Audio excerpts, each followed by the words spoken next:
샬롬, 즐거운 날입니다.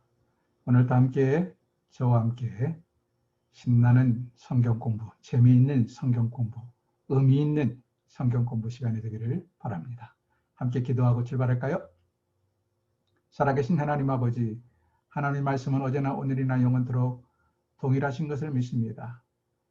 3500년 전에 출애굽의 역사를 우리가 살펴보게 되는데 3500년 전에 한 인물 모세를 통하여 신음과 고통 가운데 이스라엘 백성들을 그 고통에서 건지셨던 주님, 오늘 우리가 이 말씀을 공부하면서 우리의 여러 가지 현실적인 고통과 신음, 우리가 처해 있는 그 애굽의 고통에서 우리가 건짐받고 노임받는 복된 시간이 되도록 은혜 베풀어 주옵소서. 우리가 이 역사를 공부하면서 우리에게 믿음이 있게 하시고 3500년 전에 역사하셨던 주의 손길이 오늘도 나와 함께한다는 확신을 갖는 복된 시간이 되게 하여 주옵소서. 이사하고 예수 그리스도 이름으로 기도하옵나이다. 아멘. 네, 오늘은 출애굽기 3장부터 아마 6장까지 공부를 하게 될 것입니다. 보통 모세의 소명이 뭡니까? 부름을 받았다. 부름을 받았다. 이런 뜻입니다. 하나님께서 모세를 부르신 이 부름에 대해서 함께 공부를 해나가게 될 것인데요. 사실 굉장히 재미가 있고 흥미진진합니다. 별로 많지 않은 성경 본문이니까 오늘 꼭 어제 출애굽기 1장부터 2장까지 충분히 읽으셨죠? 안 읽으신 분은 이제 오늘 6장까지밖에 안 할 거니까 6장까지 꼭 꼼꼼히 살펴서 읽기를 바랍니다.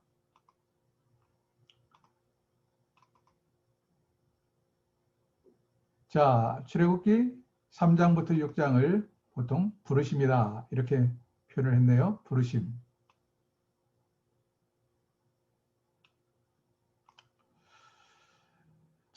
출애굽기 3장을 한번 펼쳐보시죠. 어떤 일들이 이루어지는지 봐가면서 하겠습니다.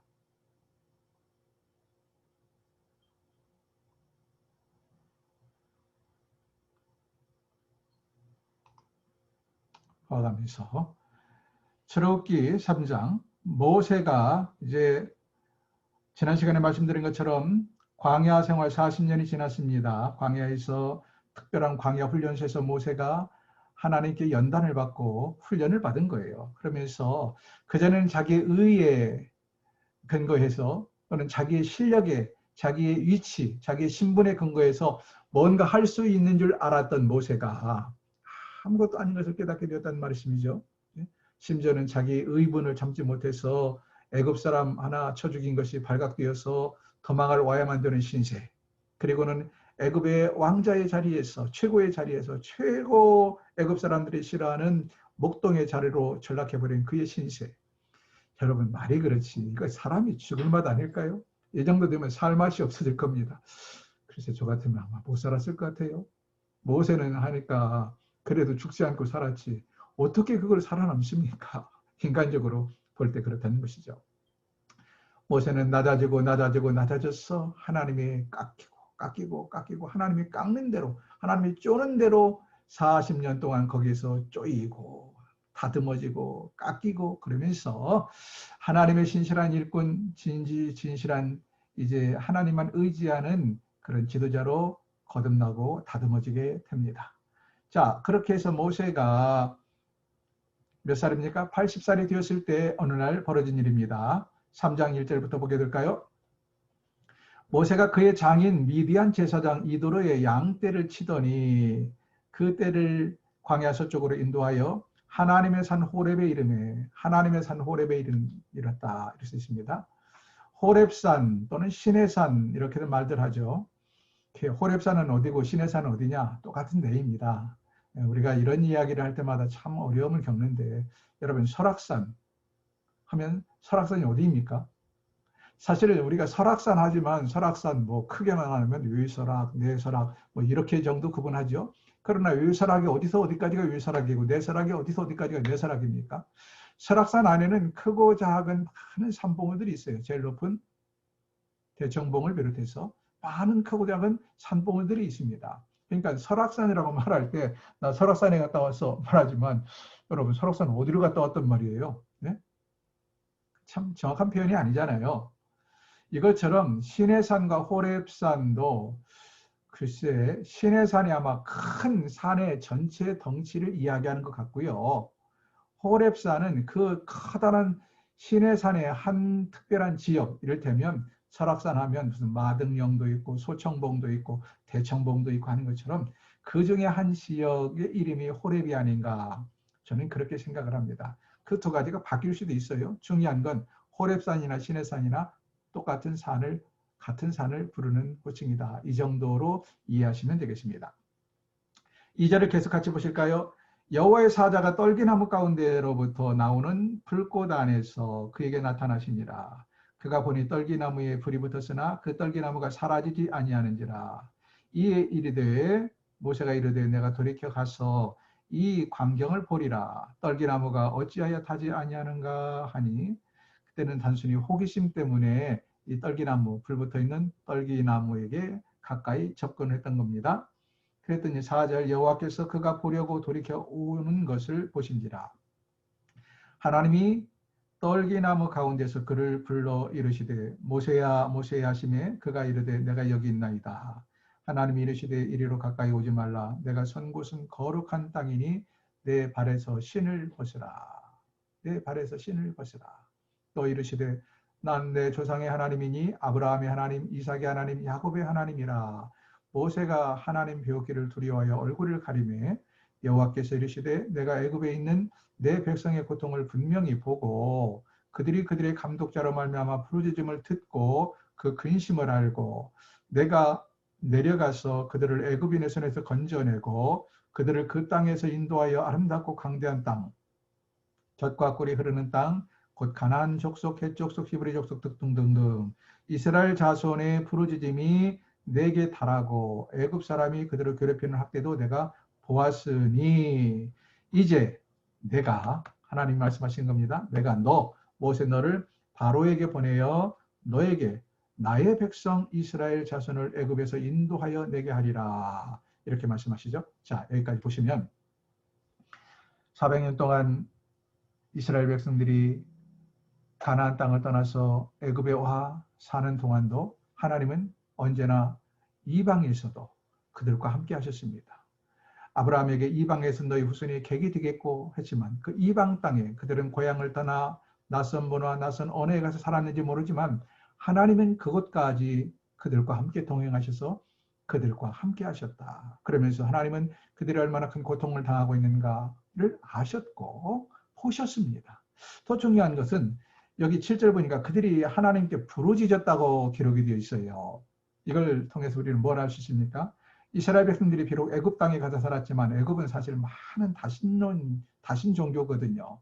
뭐 뱀의 형상, 황소의 형상 등등등등, 네? 독수리의 형상 등 많은 신들을 섬겼는데 이 히브리인들은 그 애굽에 가서 누구를 섬겼는가? 그런 잡신 우상을 섬긴 것이 아니라 여호와 하나님을 섬겼고 그 하나님께 예비하고 그 하나님께 기도한 백성들이었다 하는 것을 여기서 알 수 있어요. 실제로 보니까 부르짖음을 들었다. 이스라엘 백성들은, 히브리인들은 하나님께, 그들이 믿는 여호와 하나님께 부르짖었고 히브리 민족들은 여전히 유일하신 하나님, 그 다실론 사상 속에서도 여전히 유일하신 하나님을 섬기며 살았고 어쩌면 이것들이 애굽인들에게 더 미움을 받는 이유가 되었을 수도 있겠지요. 그리고 하나님은 그들의 부르짖음을 듣고 라고 말합니다. 하나님은 이스라엘 백성들의 부르짖음을 들었던 것처럼 오늘도 저와 여러분의 부르짖음을 듣습니다. 우리의 기도를 듣습니다. 우리의 절규를 듣습니다. 우리의 형편을 일일이 살펴보고 계십니다. 믿으시나요? 그 하나님께서 이 시간 여러분의 이 말씀으로 이루하시고 그리고 우리가 고난일 때 더욱더 하나님께 기도해야 된다는 사실을 가르쳐 주고 있습니다. 내가 학대도 내가 보았으니 9절 말씀하시잖아요. 그러면서 이제 모세에게 내가 너를 보내어서 너를 바로에게 보내어서 너에게 내 백성 이스라엘 자손을 애굽에서 인도하여 내게 하겠다. 누가 한다는 얘기예요? 하나님께서 하시는 겁니다. 모세가 하는 게 아니라 하나님께서 모세를 통하여 이 일을 하시겠다고 말씀하십니다. 그러므로 출애굽은 하나님이 하신 일입니다. 누구를 통하여? 사람 모세를 통하여 하셨다. 그러자 11절 보면 모세가 뭐라고 말합니까? 모세가 하나님께 아뢰되 내가 누구이기에 바로에게 가며 이스라엘 자손을 애굽에서 인도하여 내리까? 라고 말하죠. 자, 여기 화면을 보세요. 떨기나무 속에서 모세와 하나님과의 대화가 크게 4번, 5번 주고받고 하는 대화가 쭉 이어지는데, 첫 번째 대화가 모세가 뭐라고 말합니까? 내가 누구이기에 바로에게 가며 이스라엘 자손을 애굽에서 인도하여 내겠습니까? 그러자 이 말은 무슨 의미입니까? 하나님, 나는 아무 힘이 없습니다. 나는 아무런 능력이 없습니다. 보세요.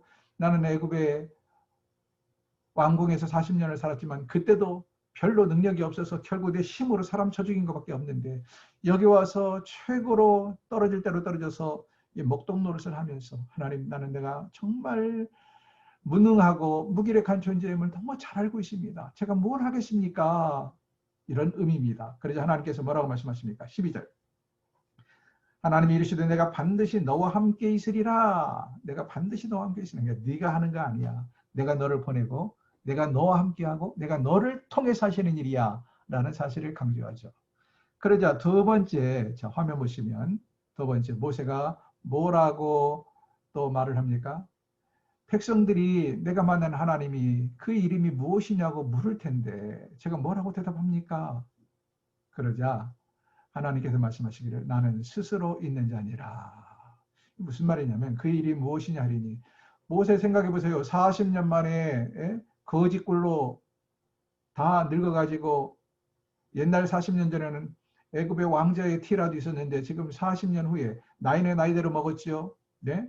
몰골은 더 아주 형편이 없는 목동이 돼버렸죠. 그런 모습으로 와가지고 하나님께서 나를 보냈다. 그러면 어떤 이스라엘 백성들이 그것을 쉽게 받아들이고 순종하겠느냐 하는 것이죠. 그래서 그 일이 무엇이냐? 이것은 네가 만난 하나님이 누구냐? 도대체 네가 하나님이 널 보냈다고 그러는데 네가 만난 하나님이 누구냐? 이렇게 따져 물을 거라 하는 것이죠. 당연한 거 아니겠어요? 그때 하나님께서 말씀하시기를 14절.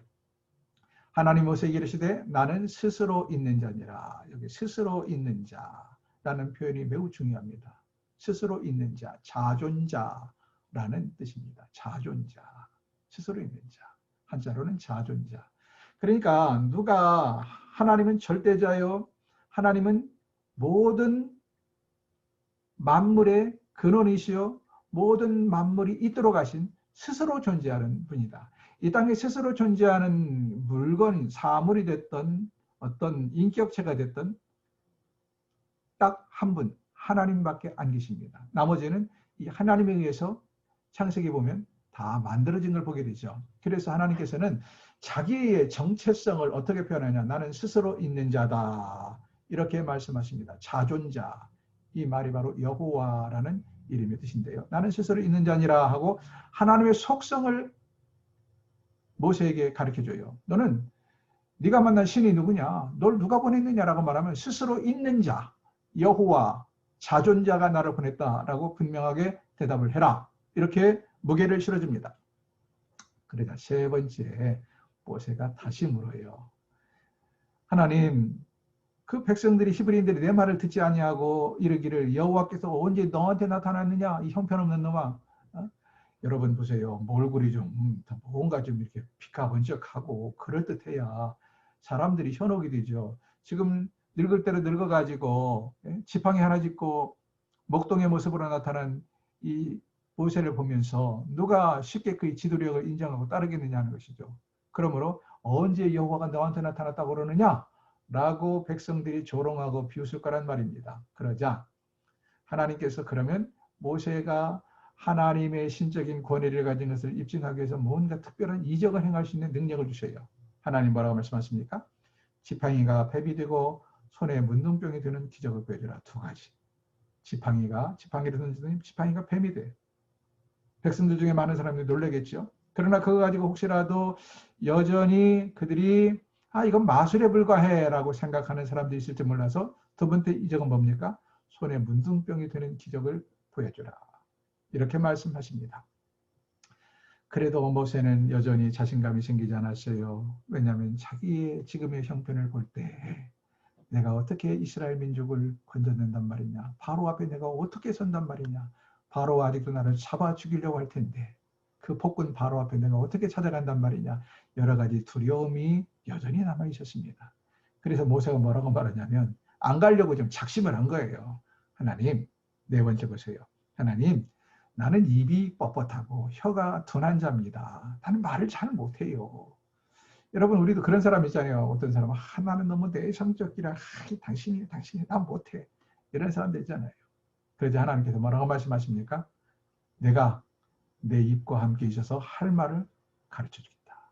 순간순간 내가 너와 함께 있어서 네가 무슨 말을 어떻게 해야 되는지를 가르쳐 주겠다. 그러므로 쫄지 마. 바로 임금 앞에가 쫄지 마. 백성들 앞에가 쫄지 마. 걱정하지 마. 지레 겁먹지 마. 이런 이야기를 하나님께서 하시는 것이죠. 그러면 모세가 이제는 넘어가는 줄 알았는데 또다시 그래도 모세는 여전히 자신감이 없어요.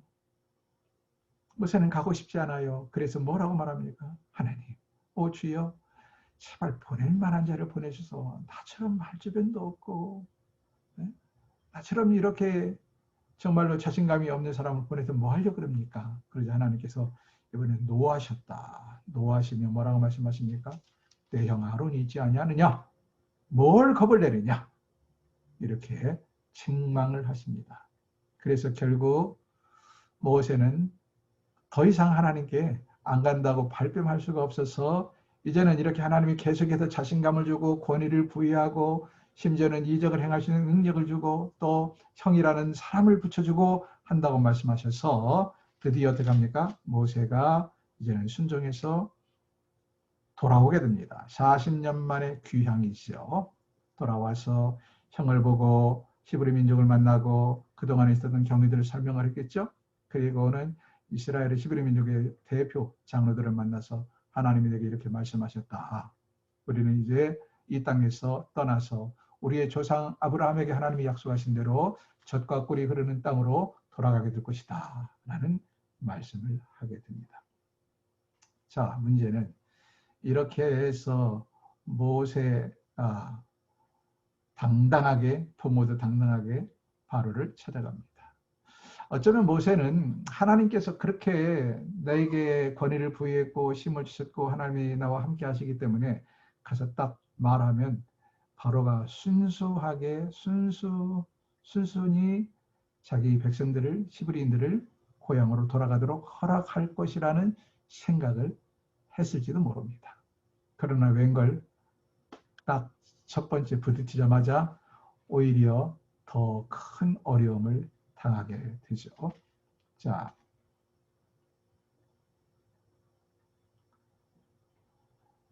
모세가 바로에게 찾아가서 내 백성을 내보내라 말을 하자 내 백성이 나가서 하나님께 경배하도록 허락하라 라고 요청하자 바로가 요 녀석들이 이놈들이 지금 배가 불리니까 헛소리 하는구나. 우리 표현을 말하면 그거예요. 배 부르니까 헛소리 하는구나. 저것들 고생을 더 해야 돼. 고생을 덜 해서 지금 저런 배부른 소리 하는 거야. 하면서 바로가 오히려 진노하죠. 그러면서 니놈들 맛 좀 봐라 하고는 이제는 어떻게 합니까? 오히려 더 일을 가중시킨다. 어떻게 일을 가중시킵니까? 집을 주지 않고 벽돌을 만들어내는 개수는 옛날과 똑같이 만들어내라. 지금 비둥과 라함성, 국고성을 짓느라고 계속해서 벽돌을 찍어내야 돼요. 벽돌을 찍어내고 그 벽돌을 갖다 쌓아서 성을 쌓아가는 그런 일을 하고 있는데 아니 그 혹독한 작업에 재료를 대줘야 흙은 거기 땅에 있으니까 그렇다고 그러지만 집을 지어야 집을 섞어서 벽돌을 찍어내는 거거든요. 시골에서도 벽돌 찍는 거 보면요. 흙만 가지고 하면 이게 쉽게 부서지기도 합니다. 그래서 집을 잘게 썰어서 섞어서 벽돌 쌓는 걸 보게 돼요. 아마 애굽에서 벽돌을 쌓는 것도 이와 흡사했을 겁니다. 우리가 쓰는 집은 아니었을지 모르지만 무언가를 함께 집어넣어서 흙이 서로 잘 붙게 하고 부서지지 않게 하는 그런 방법을 썼던 것 같아요. 집은 벽돌을 찍기 위해서 절대적으로 필요한 건데 어떻게 했다고요? 집을 주지 않았다. 집을 주지 않았다. 그러니 일이 얼마나 늘어나요? 이 일을 어떻게 감당합니까? 백성들이 그래서 불평과 원망의 보통이 아닙니다. 한번 보실까요?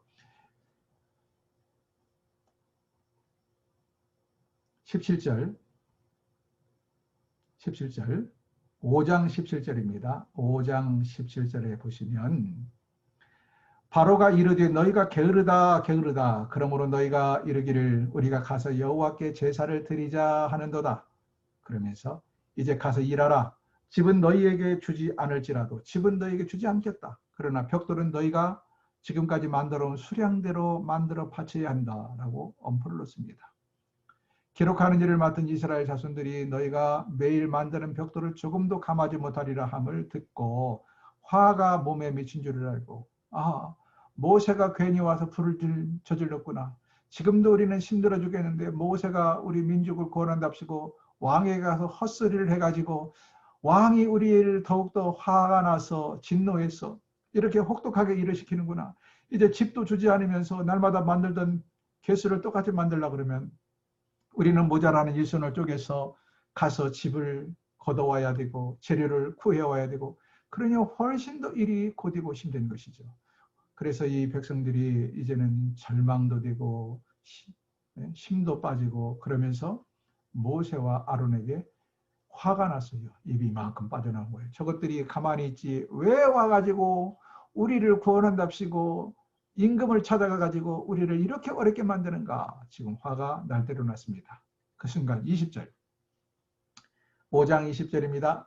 그들이 바로를 떠나 나올 때에 모세와 아론이 길에 서 있는 것을 보고 그들에게 이르되 모세와 아론에게 이르되 너희가 우리를 바로의 눈과 그의 신하의 눈에 미운 것이 되게 하고 그들의 손에 칼을 주어 우리를 죽이게 하는도다.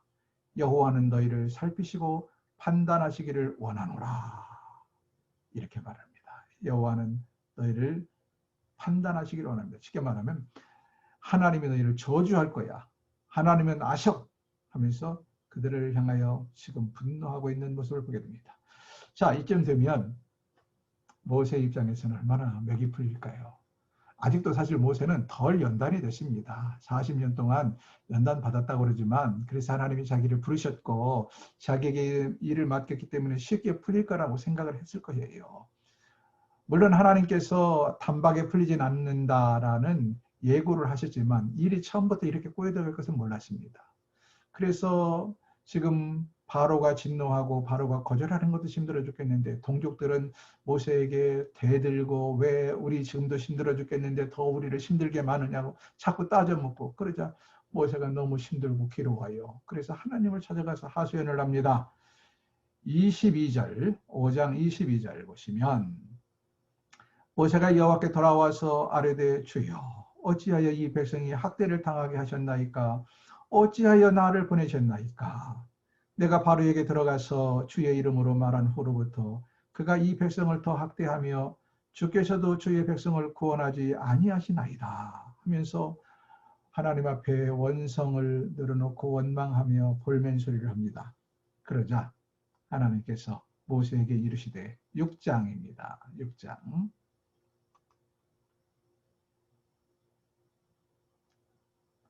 모세에게 뭐라고 말씀하시는가?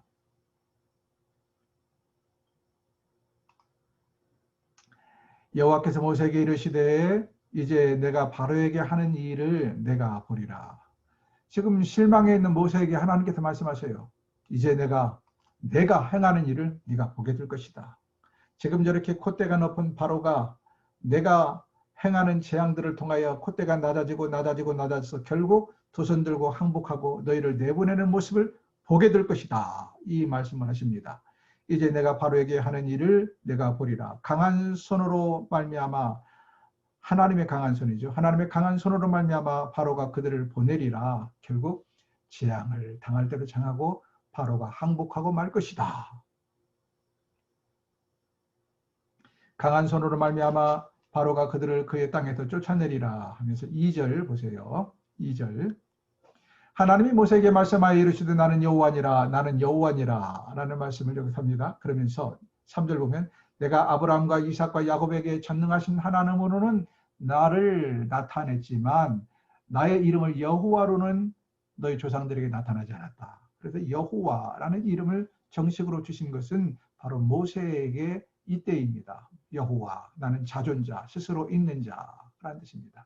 가나안 땅 곧 그들이 거류하는 땅을 그들에게 주기로 그들과 언약하였더니 이제 애굽 사람이 종으로 삼은 이스라엘 자손의 신음소리를 내가 듣고 나의 언약 아브라함과 맺은 언약을 기억하노라. 그러므로 이스라엘 자손에게 말하기를 나는 여호와라. 지금 나는 여호와라는 말을 계속해서 강조합니다. 그리고 이 이후로는 이전까지도 물론 여호와라는 표현이 가끔 나오기는 해요. 그런데 보통은 하나님이라는 엘로힘입니다. 하나님은 태초에 하나님이 천지를 창조하시니라 할 때 그 하나님은 원어로는 엘로힘이에요. 그래서 창세기에서는 주로 여호와가 가끔 나오긴 하지만 하나님이라는 단어가 많이 나오다가 모세에게 하나님께서 자기를 계시하시기를 나는 여호와 스스로 있는 자다, 자존자다라는 이름을 계시하셔요. 그래서 이 이후로는 이제 여호와라는 단어가 자주 등장합니다. 오늘 보십시오. 6절에서도 이스라엘 자손에게 말하기를 나는 여호와라. 내가 누군 줄 아느냐? 나는 스스로 있는 자, 나는 자존자야. 나는 여호와야. 나는 여호와라. 이렇게 강조하시죠.